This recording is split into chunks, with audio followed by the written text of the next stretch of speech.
Welcome, Tom. It's a great pleasure to have you today. You're from Manchester. I've been introduced to Tom by Josh, so we haven't met before, but it just so happened that we spent some time together in Japan at the same moment. So it's very funny. We probably actually crossed paths in some record shop at some point. I'm pretty sure about that. So it's great. I'm going to get to discover your shop and a little bit more about your background. So welcome, Tom. Okay, thank you very much, Alex. Cheers. Thanks for having me. This is my shop now. It's All Night Flight Records. I started out, to go back to the start, when I moved to Japan, maybe 2012, I was a bit unsure what to do. I managed to get a job working for Bleep Records, and I've been doing a lot of copywriting for those and a lot of the promotional text. And I kind of kept that up freelance for those guys while I was in Japan, alongside a couple of other jobs and some DJ stuff and a bit of English teaching and that kind of thing. Okay. For about 3.5 years actually, and then almost every day digging in Japan with friends and finding music that I'd never seen before and really incredible music, and not necessarily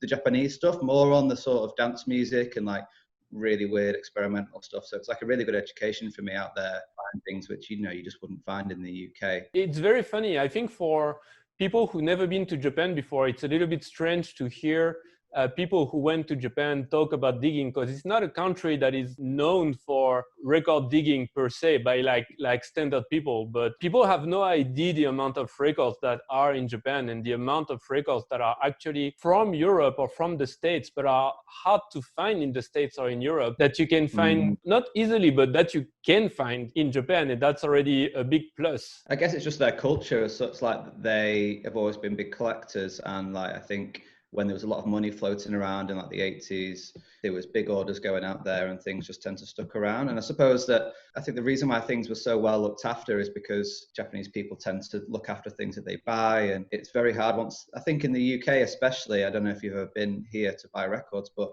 the condition generally is pretty bad, especially with reggae stuff. It can be really difficult to find. People really look after records. I think if someone's paid so much money to import this music in the 90s or earlier, they're going to look after it a lot better than maybe we do. So that was a big eye-opener, I think, for me. Definitely. So did you start your record shop after coming back from Japan or before that? I was back in 2015, and then even before I was in Japan, I was always kind of buying and selling things, but only for my own personal use, enjoyment really. And then when I moved back, I actually got a job in a record store in Manchester called Eastern Bloc, which is quite famous historical shop that sells house, techno, jungle, drum and bass, mostly dance music, but also it's kind of branched out into lots of other different genres. So yeah, it's all new stuff there. So I was working there from 2015, which was a really good education into how distributors work and dealing with customers. And I also managed the Discogs. I did that for 3 years, and then alongside I started buying more stuff and started I thought I'm going to start a website and start small, and that was probably in 2018. I went to Utrecht actually and did quite a big buy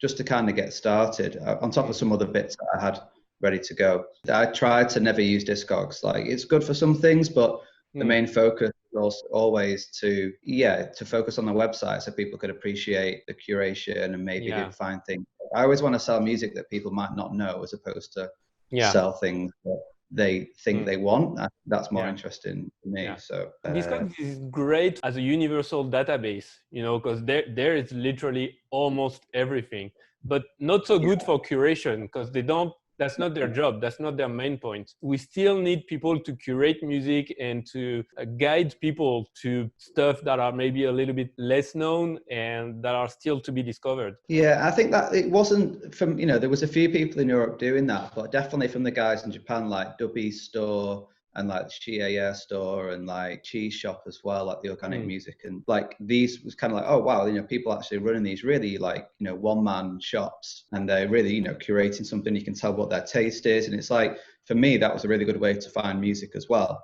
So in this shop, what kind of music do you focus on? It's pretty much everything, to be honest. I mean, everything has been handpicked by me. So I suppose it's just kind of an extension of my own taste. So that can be, with dance stuff or reggae, experimental stuff, dub, ambient, field recording stuff, ethnographic music and indie wave. Yeah, pretty much anything that is good, in my opinion, I suppose. I'm never buying collections. So I suppose sometimes you get people coming in who maybe want Pink Floyd or this kind of, Led And like, I have nothing against that music. It's just Yeah. plenty of other shops that have that, so I don't feel a need to carry. You let that to other shops. Yeah. Do you only handle second hands, or do you also have some reissue stuff, some new stuff? It's everything. Yeah, I'd say I started out originally with only used records, and then since opening the shop, taken on a lot more new stuff, and I'm really like trying to also push new records. But I'd say the split between new and used is 80% used, 20% new, or maybe 75-25.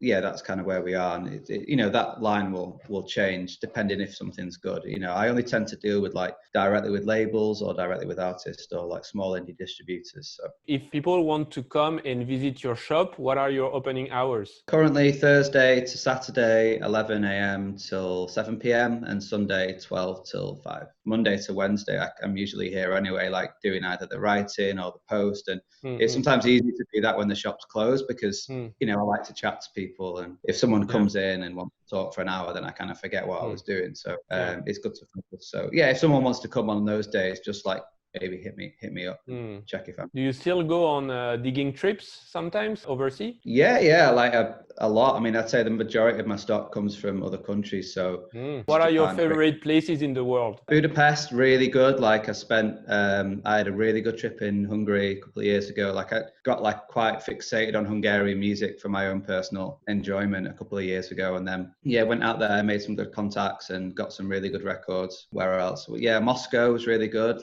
Friend that lives out there called Sasha. He's like crazy digger and he showed me some pretty unbelievable spots. I don't know if anyone has seen, there's like this one record store which is absolutely like out of this world. It's take you a month to go through the entire store and it's like quite intimidating, but if you've got someone there that kind of knows, that's good. Where else? I mean, just around the UK, to be honest, as well. Like, it's hard to buy enough to stock a shop, I think, like around where I live in the Northwest. There's quite a lot of stores and maybe you'll find like one or two like really amazing things, but, not reliable enough to maybe go, spend the afternoon and come away with 100 records. It just will never happen. So definitely Eastern Europe for you, right? Not specifically. It's just one element. I think there's a lot of like really good music there that's totally undiscovered. And anyone, I suppose it's been like an interest in ambient music has kind of, become really popular in the last couple of years. And I think anyone that enjoys elements in that kind of stuff would definitely find, something of interest in the Hungarian music as well. And like, Polish and stuff is good. Definitely. I know Eastern Europe music is a territory for diggers, and there are some stuff that have been digged, but it feels like it's still somehow less known than some of the scenes, like some scenes from African countries or from South America or even from Japan have been more thoroughly digged than some music from Eastern Europe. So I have this impression. Yeah, I think so. I think it's because it can be a little bit more intimidating because sometimes it's just like one track that's really good and the rest can be really crazy. And I think, a lot of the time, especially on like the state labels, when the government was kind of controlling some of the music, it's like you get one crazy track and then you'll get some which is kind of just like really shit, like Slager or something. Maybe they can kind of make it easier to listen to. All right, so maybe we can move to the second part of the show and you can introduce the records you have selected for us today. So what's the first one? This is a really crazy comp. I don't know if you can see this. Yeah, Japanese record on the Pinakothka label. They did like some crazy noise, avant-garde, DIY stuff. And I suppose anyone that's into like Vanity records or knows about like DD records, like the cassette label and this kind of thing, it's like really interesting. There's like loads of tracks on it and they're all kind of short, like 2 or 3 minutes, and a lot of the artists only ever made like one track that appeared on this record and then just kind of disappeared. So it's really like, I'm always looking for things like this which are just like super unique. So I'll play one track.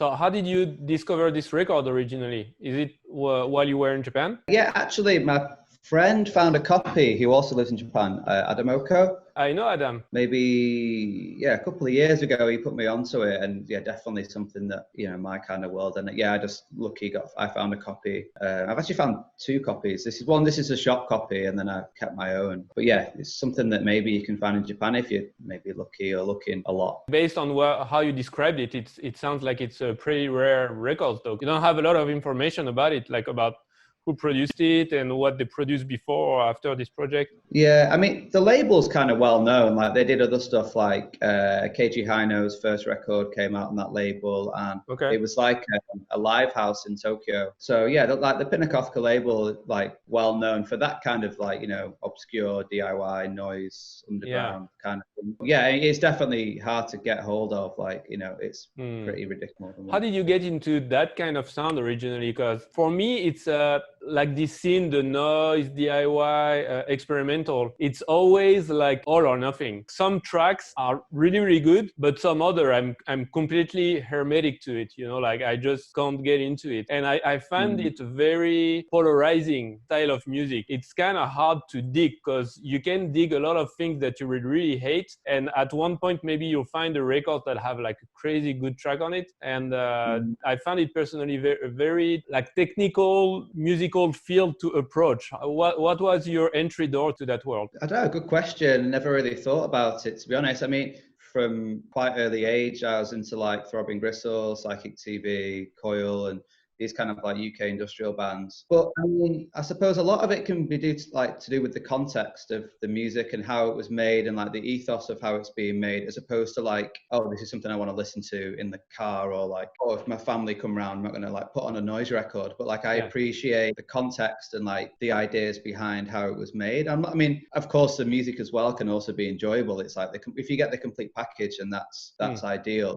I don't know, like one side of me is like definitely interested in like kind of DJ records and like what would be nice to play to a group of people. But I would say the other side, which I'm more interested in things which like I've never heard before, or something which is just like totally unique, or it's being made just for its own purpose. Like that is probably more my interest, I suppose. So yeah, this is like a good example of that. You know, it's like the context is so unclear and it's so unusual. Like it's obviously not been made for to be in the charts or even to be heard than anyone other than the person that's made it. And that for me is like really interesting, something I look for a lot. I see. So you've mentioned that you have your own copy of this one as well as a shop copy. How would you grade the copy you have in store? Super clean, near mint copy with all the inserts. In fact, someone actually bought this like 3 days ago. So this is actually sold. Bad for the interested people. Oh, cool.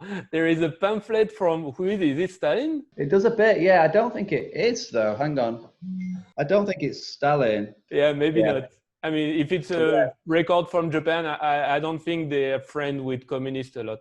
No. Also, like, it's rare, but people aren't really after it, maybe because it's so unusual. Like, maybe a few people, but not like loads of people. I see. So maybe we can move on to the second record you have picked up. What is it? You've seen this record before? Oh, you mean the one you just played? Yeah.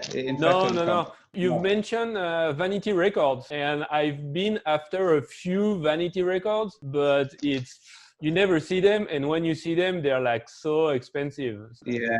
I have just one from Vanity, the one with the like a planet on it. Sab? Yeah, Sab. Yeah. It's my favorite from Vanity, but the other one are great too, but yeah, they're just too expensive. Yeah, it's weird. I feel like the last trip that I had to Japan, maybe in March, I saw every single one over the course of 3 days. Like, oh really? It's actually funny because it kind of does happen sometimes when you have like genre sales in Discunion. I remember I went to one and yeah, they had literally the whole Vanity catalog. It was incredible. I think they tried to build up those kind of theme sales where they wait and they gather a lot of hard to find pieces until they have like what they want, and then they just make a special sale for that. Everything was gone like 5 seconds after the store opening. Everything was gone. Yeah, I mean, I feel like the Vanity stuff's changed a bit because now there's box sets happened, and like I'm not against issue stuff at all, but feels like the allure has changed a little bit with that stuff, even though the music's incredible. Okay, next record. This is a record by a Swedish artist called Peter Roos. He made 2 LPs in his bedroom, like total amateur, recorded like on Tascam with his brother. He made a 7-inch, which I don't think's ever, even he doesn't have copies. He doesn't, you know, that just has been disappeared. But he made 2 albums, like Klimax is kind of with some electronics, and then the other one is a Swedish name I can't pronounce. This is more like indie stuff, but yeah, this is like really unique. You mentioned that even the artist doesn't have a copy of the 7-inch they've produced. It reminds me of a story I had a few years back with Soichi Terada. You know Soichi Terada? Yeah. One of my friends who is a DJ and music producer brother, he's a huge fan of Soichi Terada. And we've met with Terada. We became friends and we would hang out sometime. And once brother went to his place and he heard from Terada that he was missing a record. Like he didn't have one of the records he has produced. He didn't have a copy because he was like some kind of very small pressing, and for some reason at the time he distributed everything and he didn't have any copy left. And brother is such a big fan of his work that he actually had 2 copies, and he brought 1 copy back to Terada and he gave him a copy. I just love those kind of stories because those guys they produce music sometimes like in an independent way, and they don't keep track of their stuff, or they don't keep stock because they think nobody will care, but actually 10 years later or 20 years later people do care, and they just end up with no copy of their own work. It's very rare that happens in reverse like that. It's pretty funny. Okay, so back to it. So this one, when was it produced? 1988, I think. And the sleeve is kind of crazy. It's like he made it, I don't know if you can see here, but it's like pieces of paper that have been glued together to make a square. Oh, really? It's hard to really see camera. But cool. Yeah, I see. So it's super DIY. Yeah. I mean, do you know how many copies were pressed? Around 100, I think. Not many. Yeah, probably not. Because if they had to do all the sleeves by themselves, it's quite a hassle. But it's really well made. You know, like the printing on it's really good. And he's like made this insert, and he's like I actually have like a poster of his. It's all hand drawn, like on the wall. I don't want to get it now. Please play us a track. Yeah, I will do.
That's pretty cool. Like, is he singing in Swedish? Because I couldn't understand. Yeah, Swedish. If you hear like the start part, like I don't know, I think his brother's drumming. Yeah, but his brother is a really bad drummer, and like if you hear the drums, they're so out of time. It's kind of like he's just asked him just to kind of play the drums. It's like it's terrible, but actually it's funny because that's what I thought, and I was like, is it on purpose or is just the drummer bad? You know? I think it's so bad, but I just like the idea, like I mean, it's experimental, so you can imagine that maybe it was made on purpose to be kind of out of sync and then coming back on sync, and like those kind of a little bit like uncomfortable beat, you know? No, I think they're just like kind of bad at playing the instruments, to be honest. But I think in the context of the whole album, it doesn't really matter because there's some like really amazing bits where it's like very honest, you know, it's just like music for their own sake, really. I don't think he ever meant to like break the pop charts or whatever. Yeah. So how about the rest of the album? How would you qualify it? Is it mostly in the style of the track that you've just played, like singing and like some drums, instrumental behind, or is there some instrumental only tracks or other style of music as well? I think there's like one or two instrumental tracks. But yeah, it's kind of like minimal drum machine stuff and some live drums, some kind of like Casio keyboard things. And it's definitely one that like grows and grows and grows. I think I went on holiday a few years ago and I had the files for this on my phone, and I don't know why, but it became this like record that I listen to like almost every day. So this one you have, is it still at your shop? Yeah, this is still for sale. I've had a few copies in the past, but yeah, this is actually the last one now. Okay, and the condition is good? Yeah, I mean, the sleeve's perfect. The record, interestingly, like some of the, because I was getting these directly off Peter, and he said that he had rats in his basement. So like some rats actually like scratched some copies really badly. But this is actually not the best copy I've had, like maybe a little bit of rat. Something that I'll have in the shop for as long as I can. So yeah, I'll always have like, I'm going to get some better copies soon, I think. So you get in touch with the original artist? Yeah, for this one, yeah. That's cool. Are they still producing music, or they moved on to something completely different? We haven't spoke for a while. I know he kind of mentioned about doing some more music stuff, and he sent me some tracks, newer stuff, but he's a granddad now, like he has grandchildren, so he's not really, the machines are fully tucked away now. So. Yeah, probably. All right, so maybe we can move on to the third record. What do you have? Yeah, so this is a bit of a self-plug. This is also the shop's label. So this is a reissue that I made, or the label that I run. So this is a record made in 1988 by an artist called A Produce. He died a couple of years ago now. He ran this label called Transport Tapes, which was kind of had some sort of early roots in like LA punk, and then it went more into sort of ambient and kind of like almost like electronic trance kind of music, but not trance like we know in Europe, kind of more like heady, you know, with electronics, kind of like Steve Roach style stuff. I find it very interesting, the amount of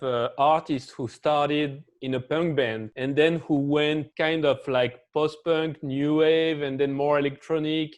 There are actually a lot of people like that, and I know a guy, a Japanese DJ and producer called Yukihiro Fukutomi. He also started as a producer for a Japanese punk band called Sodom, and then he moved on to become like an individual electronic music producer and house techno producer, etc., etc. And that's kind of it's not a path that you imagine, that going from punk to dance music. It's a kind of two different worlds. Not necessarily dance music, but even like ambient and punk, when you think about both style of music, it's not really in the same area. No, true. I think in terms of the way that they sound, yeah, they sound very different, but in terms of like the approach to music making and maybe like the ethos behind it, it's kind of similar. It's all, a lot of the time it can be self-released or it's done on like small independent labels. And yeah, I suppose the sound wise is quite unusual, but the fact that, you know, punk was based on the fact that anyone can make this kind of music, and in a way, you know, dance music, anyone can, not anyone, you know, make good dance music is very difficult, but maybe they get a drum machine and, you know, it's okay. So can you play a little bit about this record for us?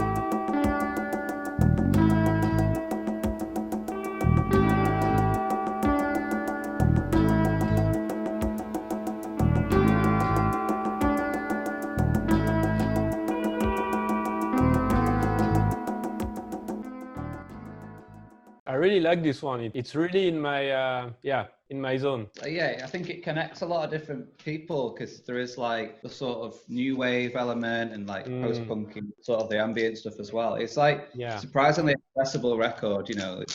It's for the people that have picked it up, it's like people that are into dance music or into indie. It's like it's really kind of united a lot of different people, which is good. Where's the producer from? He's from US. Well, he was, US? yeah. Okay. Yeah. How did you come across this record? Do you remember the first time you discovered this one? Yeah, so I just found it in Japan a few years ago, the original, and then I just thought it was really amazing record. And did you know about it before finding it, or did you discover it in the crates and checked it and loved it? No, never seen before, like totally random. Yeah, it's never really happened like that before. I mean, I think there's a few people that knew about it before, and it was on when I sort of did a few digging, searches after. I noticed it on a few blogs and stuff. So a few people had heard it, but not as many as you would think for something which is like so well made and which is like, quite accessible as well. From start to finish, most importantly, sometimes there's only one track on a good record, but yeah, I feel like this from the start to the end is really good. Was it released on the small indie label, or was it released on the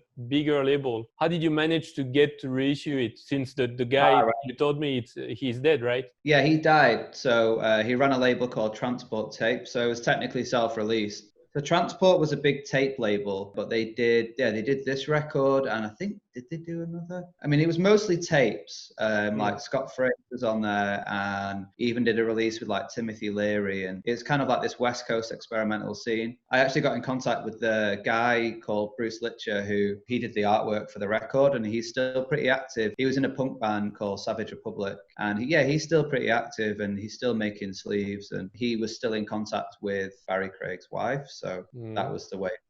I see. Sometimes you need to go through like 1, 2, or 3 intermediary person until you reach the person you will be able to negotiate with. To be honest, it was really straightforward, and like I think it was really Bruce that I think because he really experienced within music and he dealt with the situation before, that he was like really professional, and like because sometimes I imagine someone would reach out and say, oh, this record's really good, and they'd say, well, give us £50,000 license fee, and it's just like, that's never going to work. Yeah.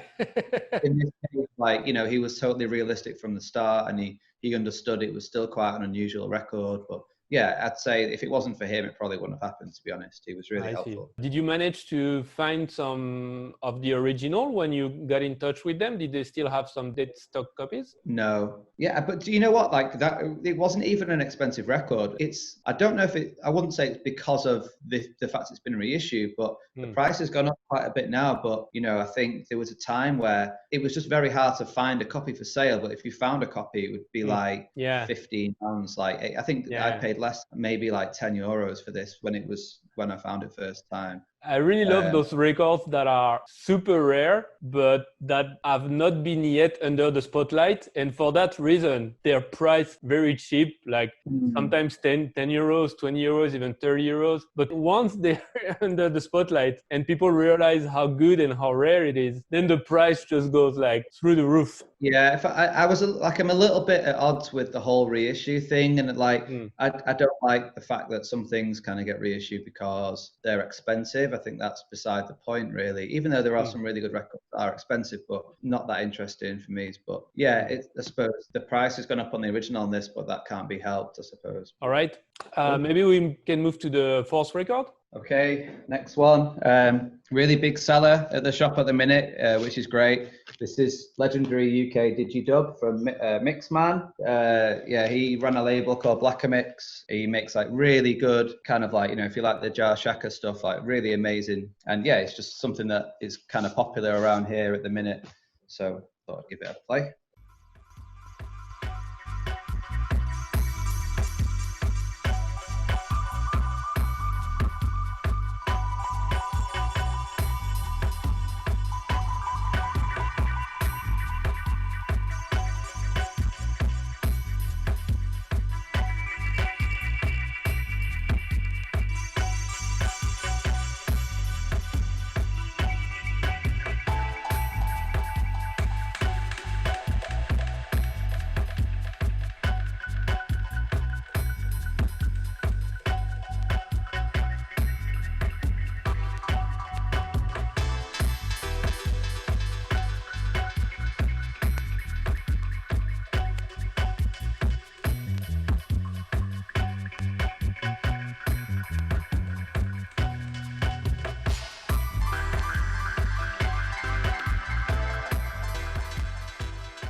I love this kind of dubby sound. So yeah, like he's a really good producer, still runs the label. And like, I think what's good about this is it's not rare record. You know, there are plenty of copies like in circulation. He's from around here? No, he's from, I think, Bedford, like just outside of London.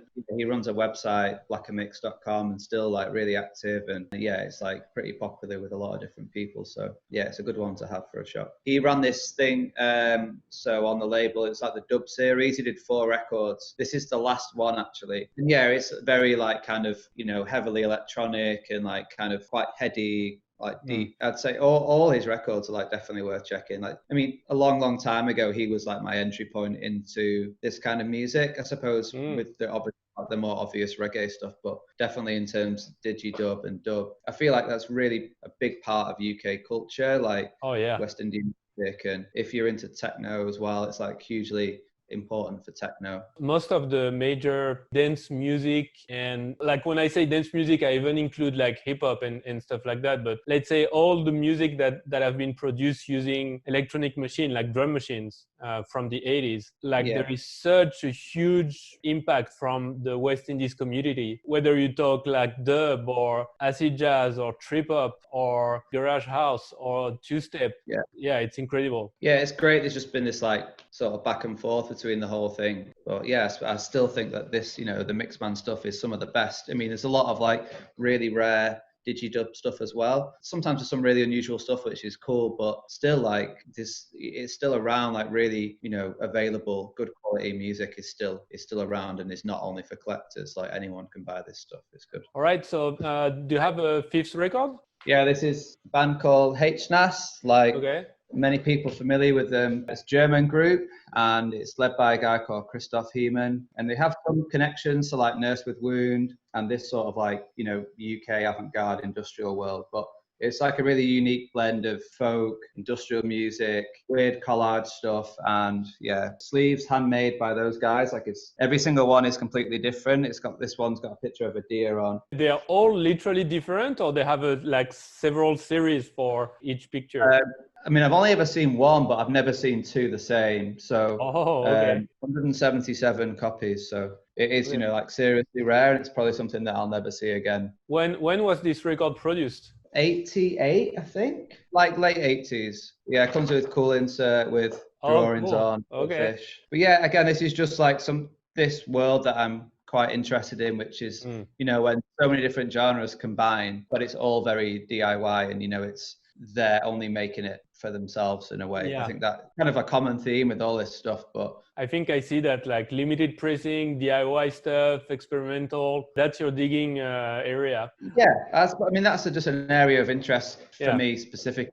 But like maybe next time we'll do a techno edition or something. Okay. Some of their stuff is quite unapproachable and can be like, wow, like really difficult. Similar to the Nurse Wound, like they'll make a really beautiful track, and also they'll make some stuff which is just like pure noise. And I like that. I don't think bands should be like too nice to their listeners. They should always like push them into different places. So, cool. I'll play it.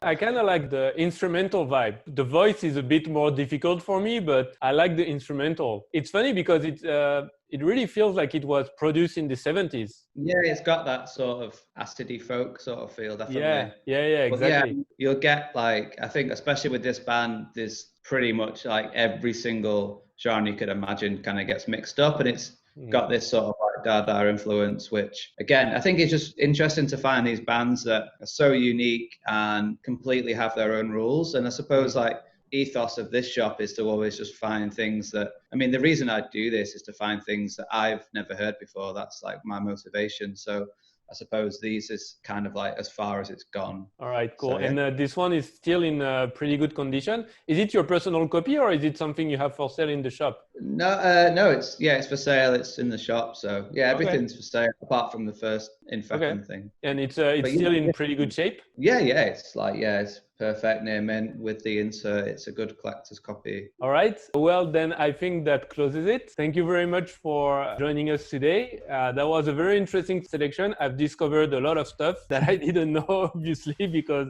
you've selected some pretty rare stuff. And maybe we can do that next time. And next time you'll do maybe a different theme, or maybe take us even deeper into this DIY experimental scene that you seem to master very well. Thank you very much, Tom. I will list those records on myrecorddealer.com platform, and it will link back to your shop, to your online shop. So if people are interested, they can buy those records directly from you. Of course, if you live near Manchester or if you're in the UK, it's always better to go and visit Tom's shop. I think the human interaction is something that is very valuable. Yeah, thanks very much for having me. Speak to you soon. See you later. Great. Bye-bye. Bye.